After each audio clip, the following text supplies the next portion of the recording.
नमस्कार दोस्तों, मैं संध्या पांडे स्वागत करती हूँ आपके अपने चैनल आदि शक्ति में।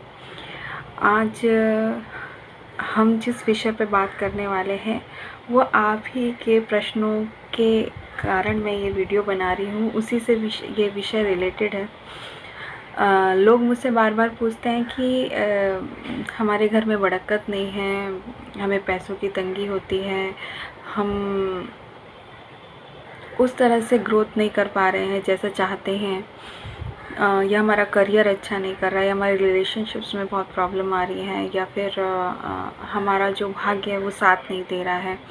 तो इसके लिए हम क्या करें? मतलब हम विभिन्न प्रकार के उपाय करते हैं, ये करते हैं, बहुत तरह के जाप कर रहे हैं, लेकिन फिर भी हमारे घर में बरकत नहीं आ रही है जिस तरह से हम सोचते हैं। तो लोगों, इसका आंसर जो है, इसका जो आपके प्रश्न का जो उत्तर है वो सिर्फ़ और सिर्फ आप ही के पास है। बस थोड़ा सा अपनी रसोई पे जाके थोड़ा ध्यान दीजिए, वहाँ पे आपको क्या क्या बदलाव करने हैं। ये पुरातन जो हमारा पुरातन धर्म है उसमें, सनातन धर्म में ये सारी की सारी बातों का जो आंसर है या उत्तर है वो निहित है। आपने सोचा होगा, आपने देखा होगा कि हमारे जो पूर्वज हैं वो पहले हमारे जो अन्न, हम जिस अन्न को अपने घर में पकाते हैं उसमें सबसे पहली रोटी हम गाय की निकालते हैं और सबसे पीछे की रोटी हम कुत्ते को देते हैं। उसमें से कुछ अन्न हम चींटी को भी देते हैं और उसका एक अन्न का एक हिस्सा हम कौवे को भी देते हैं। कभी आपने सोचा है कि ऐसा क्यों होता है? सोचा है? चलिए मैं बताती हूँ इसके बारे में कि हम गाय को क्यों रोटी खिलाते हैं। पहली रोटी हम गाय को ही क्यों देते हैं? पहली रोटी हम गाय को इसलिए देते हैं दोस्तों, ताकि जब वो अन्न उगता है, जब उसको एक जो कृषक है वो तैयार करता है, जब खेत में अन्न तैयार होता है, उस अन्न में विभिन्न प्रकार के जो जीव जंतु हैं उनकी मृत्यु हो जाती है। उस जो हमारे घर में अन्न आया है वो पाप युक्त है। उस पाप से अपने अन्न को मुक्त कराने के लिए उस अंश के हम भागीदार ना बने, इस कारण हम अपनी जो हम अन्न पकाते हैं उसमें से एक पहली रोटी हम गाय को देते हैं, क्योंकि गाय में 33 कोटि के देवी देवता निवास करते हैं, इसलिए हम गाय को पहली रोटी खिलाते हैं। गाय को रोटी खिलाने का दूसरा कारण ये है कि आपके जो अपने बच्चे हैं वो बिल्कुल उनका आचरण शुद्ध रहे, वो बहुत ही सद्बुद्धि उनमें रहे, आचरण अच्छा रहे। इस कारण भी हम गाय को रोटी खिलाते हैं, हमारी वंश की वृद्धि हो। ठीक है। तीसरा कारण, भगवान श्री कृष्ण ने भी गाय को भगवान का ही दर्जा दिया है। उनको वो पूजते थे। माँ यशोदा मैया भी जब कान्हा जी को नज़र लग जाती थी तो गाय की पूँछ से ही उतारा करती थी उनकी नज़र को। तो आपको समझ में आया होगा कि हम गाय को पहली रोटी क्यों खिलाते हैं। और हम अपने पितरों को प्रसन्न करना चाहते हैं, उसके लिए हम क्या करें? सोचा है आपने कि हम बिना किसी एफ़र्ट्स के या बिना किसी बहुत बड़े तामझाम के, बहुत बड़े उपाय के हम इसको कैसे आसानी से कर सकते हैं? बहुत आसान उपाय है। आप एक अपनी अन्न में से, जो अन्न आप पकाते हैं उसमें से एक रोटी आप कौवे के लिए भी निकालिए। कौवों को रोटी देने से दोस्तों हमारे पितृ प्रसन्न होते हैं और साथ में केतु देवता भी प्रसन्न होते हैं। जो केतु है वो बहुत ही बुद्धिमान है, उसका सिर नहीं है लेकिन वो बहुत ही बुद्धिमान है, स्पिरिचुअल है, आपको धर्म की राह पर ले जाने के लिए है।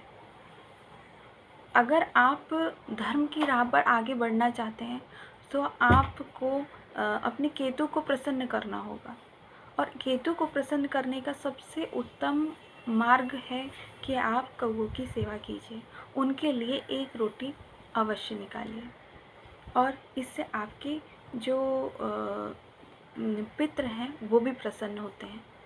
पितृपक्ष में आपने सुना होगा कि सभी पंडित जो होते हैं वो ये कहते हैं कि हमें ये बात शास्त्रों में भी निहित है कि हमें कौवे के लिए, काग के लिए एक रोटी अवश्य निकालना चाहिए, अपने अन्न का एक अंश अवश्य निकालना चाहिए।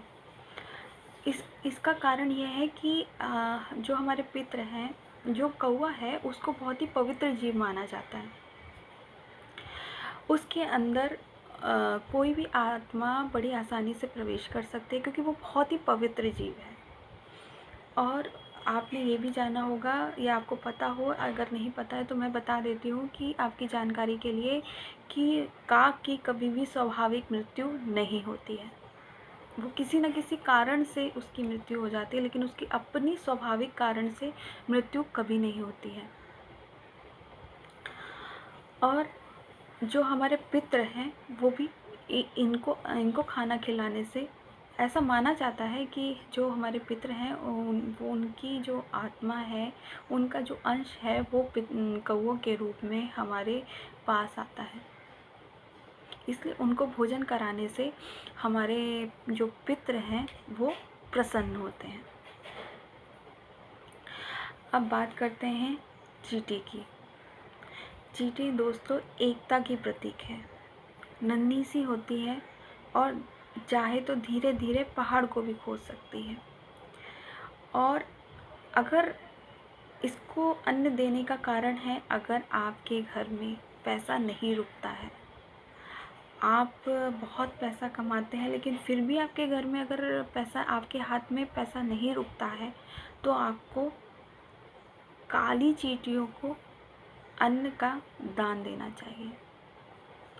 जी हाँ दोस्तों, काली चींटियों को आपको अन्न का दान देना चाहिए। इनको इससे क्या होगा, एक तो आपकी आत्मा में संतुष्टि होगी, दूसरा आपके घर में जो पैसा नहीं रुकता है, आपके हाथ में जो पैसा नहीं रुकता है वो रुकना शुरू हो जाएगा। कुत्ते के लिए हम इसलिए दोस्तों उनको खाना खिलाते हैं, उनका आखिरी जो अपने अन्न का आखिरी जो रोटी हम बनाते हैं वो कुत्ते के लिए इसलिए निकाली जाती है कि एक तो इससे राहु और केतु प्रसन्न होते हैं, दूसरा जो अचानक से दुर्घटनाएं होने का जो योग होता है वो भी टल जाता है, क्योंकि काल भैरव का स्वयं ही जो वाहन है वो कुत्ता है। तो उससे हमारी जितनी दुर्घटनाएं हैं उसके कारण हमारी जो अचानक से दुर्घटनाओं का जो योग बनता है, अगर उसको हम अन्न देते हैं तो उनका जो आशीर्वाद है वो हमें प्राप्त होता है, और हमारे जो ये इस तरह के योग होते हैं या इस तरह के जो संकट होते हैं जो अचानक से आने वाले होते हैं, उससे हमारी रक्षा होती है। इसलिए हमें कुत्तों को अन्न दान करना चाहिए। अब सबसे ज़रूरी बात दोस्तों, अगर आप अपनी ज़िंदगी में खुशी चाहते हैं तो खुशी को बांटिए, अन्न चाहते हैं तो अन्न को बांटिए, और अगर परेशानियों से मुक्त रहना चाहते हैं तो लोगों की परेशानियों को दूर करना सीखिए। तो ये सृष्टि आपको स्वयं ही ऐसी परिस्थितियों में लाएगी या ऐसी स्थितियाँ बनाएगी आपके जीवन में कि आपको इन सारी परेशानियों का सामना नहीं करना पड़ेगा। चाहे वो खुशी हो, चाहे वो अन्न का दान हो, चाहे वो अपनी परेशानियों या संकटों से मुक्ति हो, आप जिन लोगों की जिस प्रकार भी सेवा करेंगे वो लौटकर आप ही के पास आएगा। समझ में आया दोस्तों? ना आपको पैसों की दिक्कत होगी, ना किसी प्रकार की और अन्य कोई दिक्कत होगी। इसलिए दोस्तों, आप लोगों से मेरी हाथ जोड़ के विनती है कि लोगों को देना सीखिए, छीनना नहीं। धन्यवाद।